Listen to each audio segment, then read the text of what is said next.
Et si je te disais qu'il y a un homme dont la vie pourrait changer complètement ta vie et ta façon de voir les circonstances? Oui, ce ne sera pas d'un coup mais étape par étape. Nous allons en déduire 4 conseils, 4 leçons qui vont transformer ta marche avec Dieu pour toujours. Je vais te parler d'un homme. Un homme qui a tout quitté. Son pays, son père, sa sécurité, pour suivre une voie. Un homme qui a combattu des rois, avec 318 serviteurs, alors que ces rois avaient des armées. Un homme à qui Dieu a promis une descendance, alors qu'il était vieux, que sa femme était stérile, et que la logique humaine disait que c'était impossible. Un homme qui a pris son fils unique, son seul fils, celui qu'il avait attendu toute sa vie, et qui était prêt à le poser sur un autel. Cet homme s'appelait Abraham, puis Dieu l'a appelé Abraham. Et ce que Dieu a vu en lui, ce que Dieu a dit de lui, le père de la foi. Aujourd'hui, je ne vais pas te raconter une belle histoire biblique. Je vais te montrer comment les actions d'Abraham peuvent révolutionner ta vie spirituelle. Comment est-ce que tu vas entendre dans les prochaines minutes peut tout changer. Dans 1 an, dans 2 ans, dans 4 ans, si tu mets ces principes en pratique, ta vie ne ressemblera plus à ce qu'elle est aujourd'hui. Ce sera difficile au début. Je ne vais pas te mentir. La foi coûte. L'obéissance coûte. Le courage coûte. Mais chaque pas te rapproche du chemin que Dieu a tracé pour toi.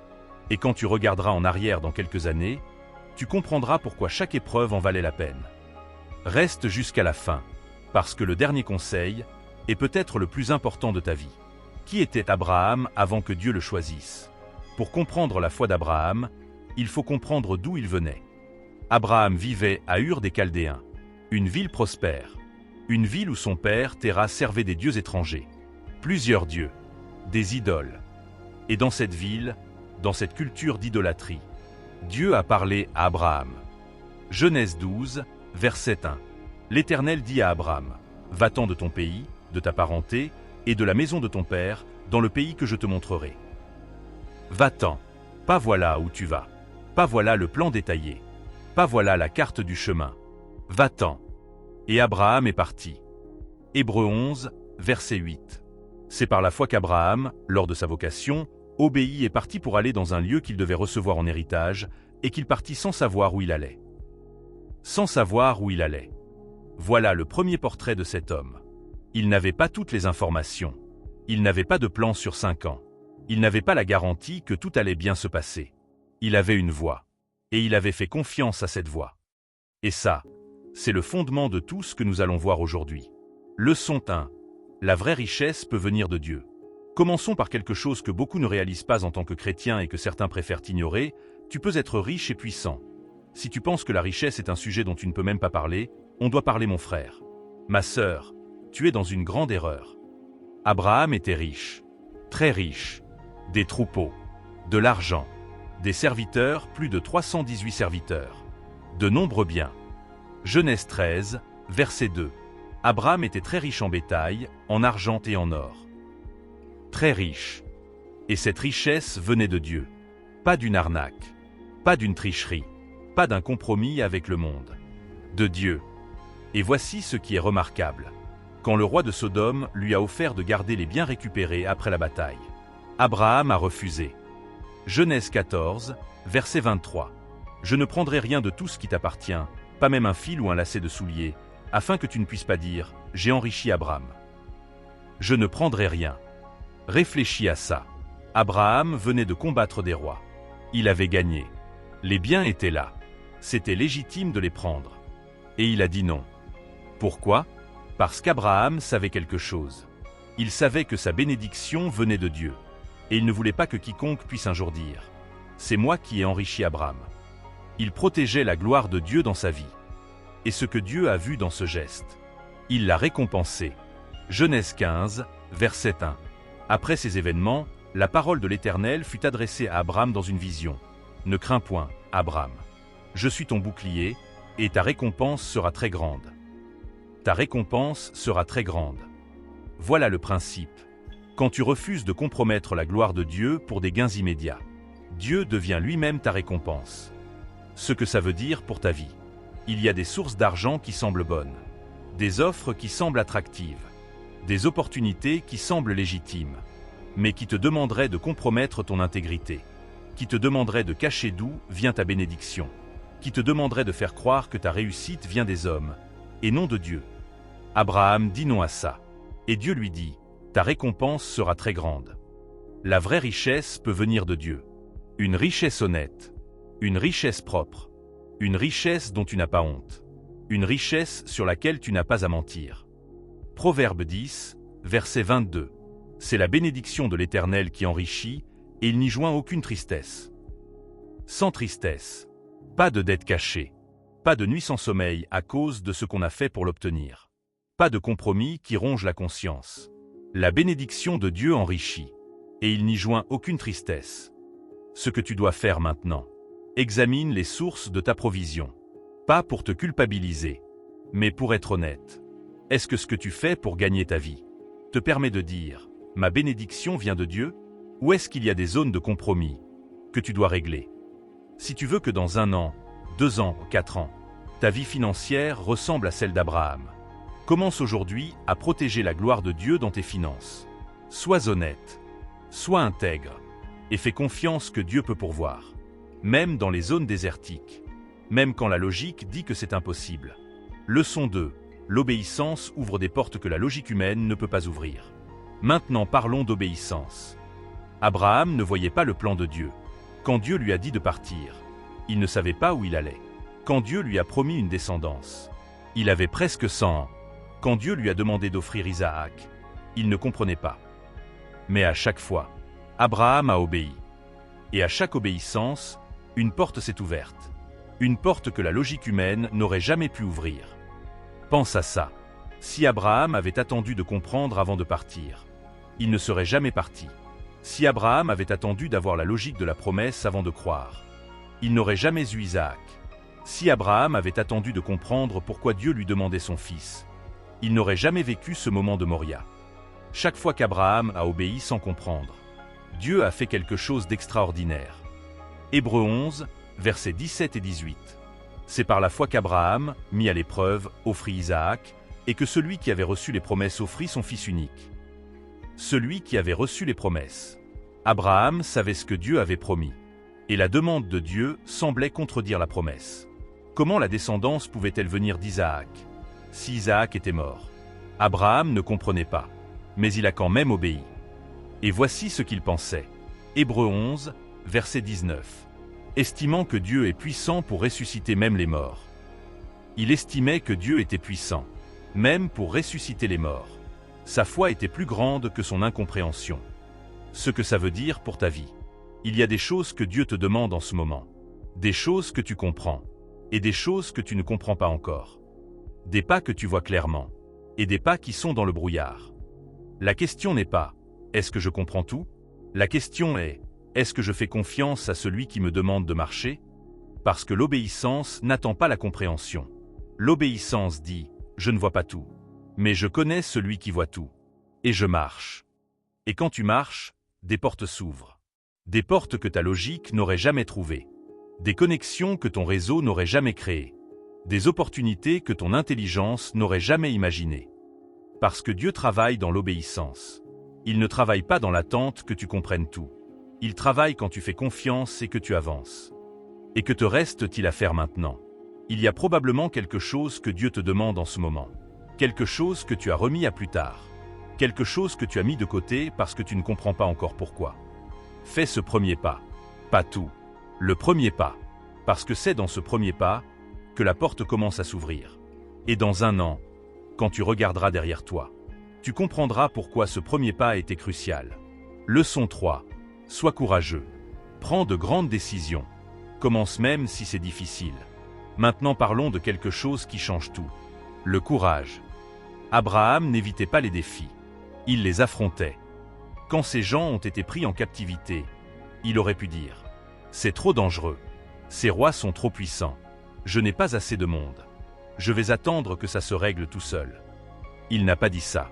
Genèse 14, verset 14. Quand Abraham apprit que son frère avait été fait prisonnier, il arma ses serviteurs, ceux de sa maison, au nombre de 318, et il se mit à la poursuite des rois jusqu'à Dan. Il s'est mis à la poursuite. Pas il a attendu. Il n'a pas réfléchi pendant des semaines. Il a armé ses hommes. Et il est parti. Et voilà la leçon la plus pratique de ce message. Le courage ne signifie pas l'absence de peur. Le courage signifie agir malgré la peur. Et ce courage, il se manifeste dans les grandes décisions. Les décisions que tu as peur de prendre. Les projets que tu as peur de commencer. Les changements que tu repousses depuis trop longtemps. Il y a des gens qui savent exactement ce qu'ils devraient faire. Ils savent qu'ils devraient lancer ce projet. Ils savent qu'ils devraient changer cette habitude. Ils savent qu'ils devraient avoir cette conversation difficile. Ils savent qu'ils devraient prendre cette décision. Mais ils attendent. Ils attendent que la peur disparaisse. Ils attendent que les conditions soient parfaites. Ils attendent que tout soit clair. Et pendant qu'ils attendent, les mois passent. Les années passent.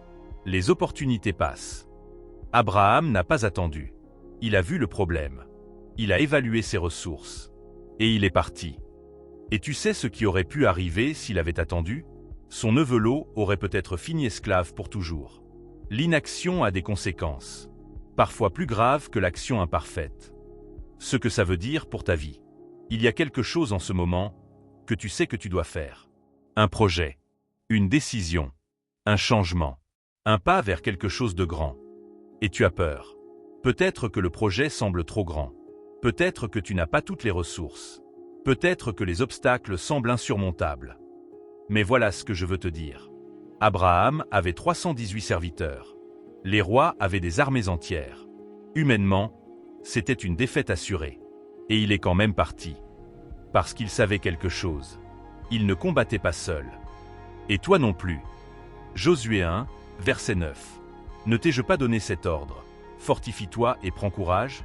Ne t'effraie point et ne t'épouvante point, car l'Éternel, ton Dieu, est avec toi dans tout ce que tu entreprendras.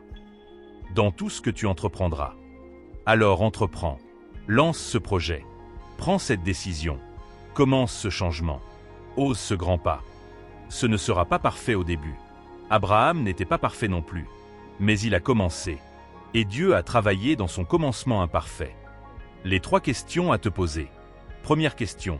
Qu'est-ce que je sais que je devrais faire, mais que j'évite depuis trop longtemps? Deuxième question. Qu'est-ce qui me retient? La peur de demain? Le manque de ressources? L'opinion des autres? Troisième question. Si Abraham avait pu agir avec 318 serviteurs contre des rois, qu'est-ce qui me dit que Dieu ne peut pas agir avec ce que j'ai?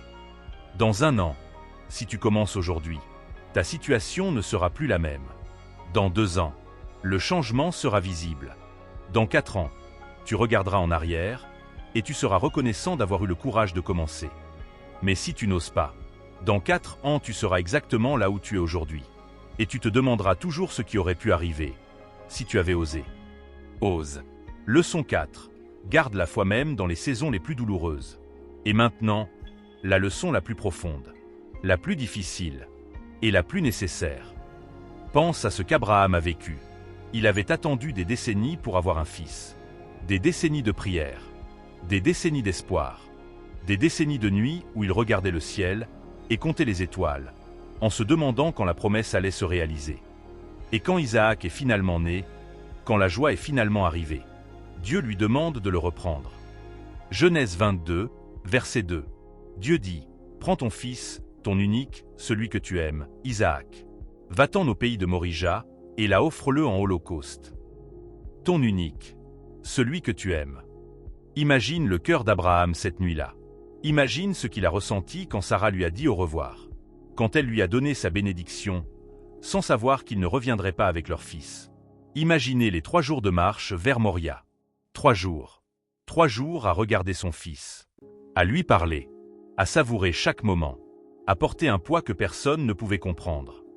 Et pourtant, Abraham a continué à marcher. Pourquoi? Parce que sa foi en Dieu était plus grande que sa douleur. Hébreux 11, verset 19. Estimant que Dieu est puissant pour ressusciter même les morts. Il croyait que Dieu pouvait ressusciter les morts. Même si Isaac mourait, Dieu avait le pouvoir de le ressusciter. Sa foi allait au-delà de la mort, au-delà de l'impossible, au-delà de ce que les yeux pouvaient voir. Et c'est ça le cœur de cette leçon. Il y a des saisons dans ta vie où tes larmes durent plus longtemps que tes sourires. Des saisons où tu pries et où le ciel semble silencieux. Des saisons où tu attends une promesse et où les années passent sans que rien ne se manifeste. des saisons où tu marches vers Moria, avec un cœur qui souffre le martyre. Et dans ces saisons, l'ennemi va te dire « Dieu t'a oublié, ta foi ne sert à rien, tu aurais mieux fait de choisir autre chose. » Mais voilà ce que l'histoire d'Abraham te dit. Dieu n'abandonne pas ceux qui lui font confiance. Et juste au moment où Abraham levait la main, juste au moment où tout semblait perdu. Genèse 22, versets 11 et 12. Mais l'ange de l'Éternel l'appela des cieux et dit « Abraham, Abraham, n'entends pas ta main sur l'enfant et ne lui fais rien, car je sais maintenant que tu crains Dieu et que tu ne m'as pas refusé ton fils, ton unique. Juste à temps, pas trop tôt, pas trop tard, juste à temps. Dieu intervient toujours juste à temps. Et cette montagne, Abraham lui a donné un nom. Genèse 22, verset 14. Abraham appela ce lieu « L'Éternel pourvoira ». L'Éternel pourvoira. Jéhovah Jireh, le Dieu qui pourvoit, qui arrive au bon moment, qui prépare la solution, avant même que tu vois le problème. Ce que ça veut dire pour ta vie. Tu es peut-être en ce moment dans une saison de Moria. Une saison où tu portes quelque chose de lourd. Où tu marches vers quelque chose que tu ne comprends pas. Où tu as l'impression que Dieu te demande plus que tu ne peux donner. Et peut-être que tu es fatigué. Fatigué de croire. Fatigué d'attendre. Fatigué de tenir. Mais je veux que tu entendes ceci. Le Dieu qui a arrêté la main d'Abraham au dernier moment est le même Dieu qui te regarde en ce moment. Il voit ton cœur. Il voit ta fidélité. Il voit tes larmes. Il voit les nuits où tu as continué à croire malgré tout. Et il prépare quelque chose. Quelque chose que tu ne vois pas encore. Quelque chose qui dépasse ce que tu aurais imaginé. Romains 8, verset 28. Nous savons, du reste, que toute chose concourt au bien de ceux qui aiment Dieu. Toute chose. Même les saisons de Moria. Même les épreuves qui ne finissent pas. Même les silences qui durent. Toute chose concourt à ton bien. Alors garde la foi. Même si tu arrives à un moment où tes pleurs durent plus que tes vrais sourires. Même dans un moment de douleur. De patience sans voir le bout du tunnel. Garde la foi. Il sait ce qu'il fait. Et le résultat va te plaire. Maintenant voyons à quoi ta vie ressemblera si tu appliques ces principes. Maintenant je veux te parler de l'avenir. Pas l'avenir de Abraham. Ton avenir. Si tu prends ces 4 leçons au sérieux. Si tu commences à les appliquer dès aujourd'hui. Si tu choisis de marcher dans la foi d'Abraham. Voilà ce qui va se passer. Dans 1 an, tu ne seras plus la même personne. Les décisions que tu auras prises avec courage auront commencé à porter leurs fruits. Les portes que ton obéissance aura ouvertes auront commencé à se manifester. Ta relation avec Dieu sera plus profonde, plus réelle, plus ancrée. Ce ne sera pas parfait. Il y aura encore des épreuves. Il y aura encore des Morias à traverser. Mais tu auras une fondation différente. Une fondation de foi testée et renforcée. Dans 2 ans, les gens autour de toi verront quelque chose. Ils verront une transformation. Pas une transformation de surface. Une transformation de caractère, de persévérance, de confiance. Ils te poseront des questions. Comment fais-tu pour rester debout? Comment fais-tu pour croire encore? Comment fais-tu pour avancer malgré les obstacles? Et tu auras une réponse. Pas une réponse religieuse. Une réponse de quelqu'un qui a vécu la foi d'Abraham. Dans 4 ans, tu regarderas en arrière. Et tu verras le chemin parcouru.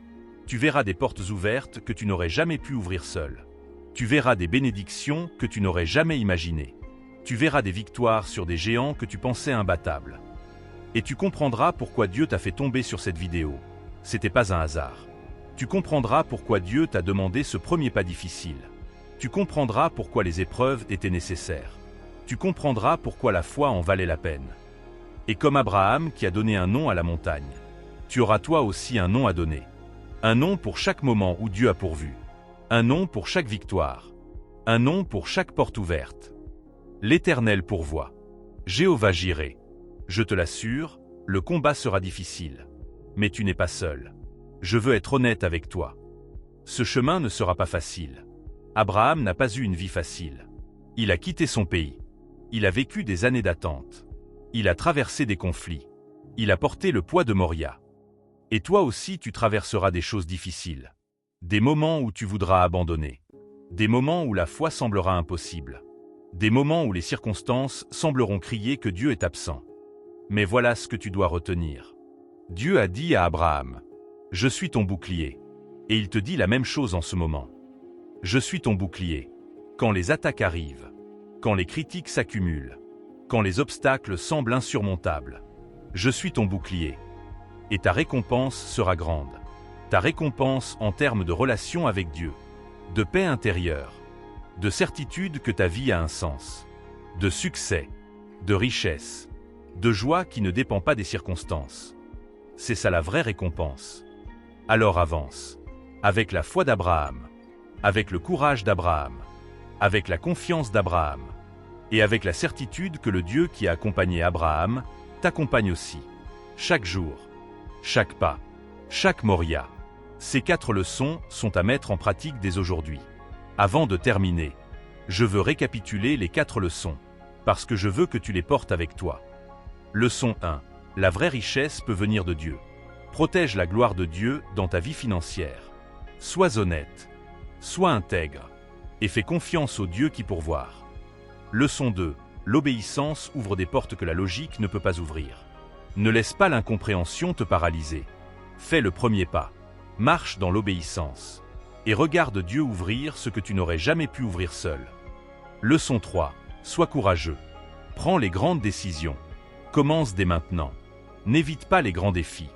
N'attends pas que la peur disparaisse. Lance ce projet. Prends cette décision. Commence ce changement. Parce que Dieu est avec toi dans tout ce que tu entreprendras. Leçon 4. Garde la foi dans les saisons les plus douloureuses. Quand les larmes durent plus que les sourires. Quand la patience devient lourde. Quand le tunnel semble sans fin. Garde la foi. Dieu sait ce qu'il fait. Et le résultat va te plaire. Je veux terminer avec cette pensée. Abraham n'était pas un super-héros. C'était un homme. Avec des peurs. Avec des doutes. Avec des moments de faiblesse. Il a ri quand Dieu lui a promis Isaac. Il a trompé par peur à cause de la beauté de sa femme. Il a parfois douté. Et pourtant, Dieu l'a appelé le père de la foi. Pas parce qu'il était parfait, mais parce que malgré ses imperfections, son cœur choisissait de faire confiance à Dieu. Et c'est ça que Dieu cherche en toi. Pas la perfection, le cœur. Un cœur qui choisit de croire, même dans l'incertitude. Un cœur qui choisit d'obéir, même sans comprendre. Un cœur qui choisit de se lever, même après la chute. Un cœur qui garde la foi, même sur la montagne de Moria. Si tu choisis ce chemin, tout va changer. Pas immédiatement, progressivement. Dans 1 an, dans 2 ans, dans 4 ans. Pas parce que tu es devenu parfait, mais parce que tu as marché avec le Dieu qui est parfait. Genèse 22, verset 14. L'Éternel pourvoira. Il pourvoit. Pour Abraham. Pour toi. Pour chaque personne qui choisit de lui faire confiance.